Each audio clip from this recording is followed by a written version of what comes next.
and welcome back to the review realm. It's Sienna, and today we're going to be discussing Netflix's newest film, Back in Action, which stars Cameron Diaz and Jamie Foxx. This video will not contain any spoilers, just a very basic plot overview and my thoughts, and all the information that I will be sharing is what can be found in the trailer and the brief synopsis. So let's get into it. Back in Action follows Cameron Diaz's character Emily and Jamie Foxx's character Matt, and they are former CIA agents who, after their last mission, vanishes from the CIA. They go off the grid. No one knows that they are alive because they found out Emily is pregnant and they want to start a new life and become parents. And there is a 15-year time jump. So then when you meet Emily and Matt, they are together and they have two kids. One is an older daughter, and then they also have a young son.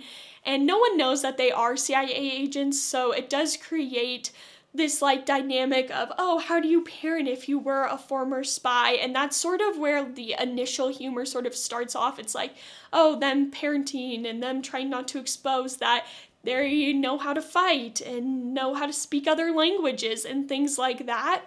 Basically, Matt and Emily know something and have something that they shouldn't have, and as a result, they are being tracked down by people and their family is in danger, and now they have to try and protect their kids as best they can and also try not to spill that they are CIA agents to their kids.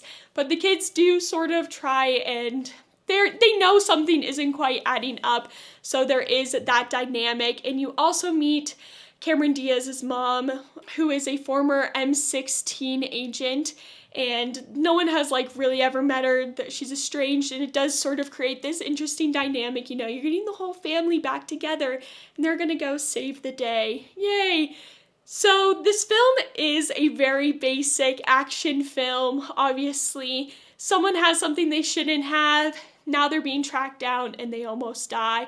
And obviously kidnapping, blown up cars, guns, action scenes. So it is a very cookie cutter, but I think that's honestly what makes it good. You know exactly what you're getting from this film. You can just sit down and know exactly what is going to happen. And the big reveal and twist in this film is also very predictable, but maybe that's just because I watch a lot of action movies and action films and thrillers. So you are like, okay, yeah, oh, big shocker there when that happens.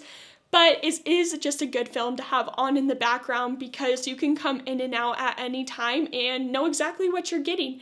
And I think that is something that is beneficial in this time, especially with recent entertainment. It's just good to go back to the basics. I don't think it's necessarily a bad thing that this film is predictable. It's cookie cutter, but it does create a good film if you want to sit down with your family. At a scale 1 to 10, 10 being the best film ever and 1 being the absolute worst, I would probably give it a very solid 6. It's not terrible, but it's also not like amazing. Obviously, walking into this film, you know this isn't gonna win an Oscar or have the best action and acting you've ever seen, but it's just something that you can sit down and enjoy. And this film does leave the potential for a sequel. Like, it sets up a sequel like very nicely at the end. I was like, that's interesting that they might do a sequel.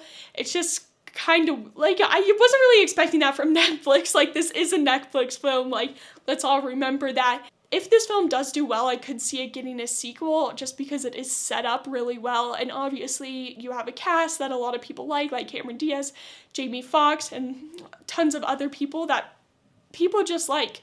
And as of right now, it is the #1 film on Netflix. So I think if it stays up there for in the top 10 for a decent amount of time, it is possible that we could get a second movie, I guess still in action. It's definitely possible, and I could definitely see them doing that. But overall, I thought it was a fine movie, and let me know if you plan on watching it or have seen it down in the comment section down below. Have a good day. Bye!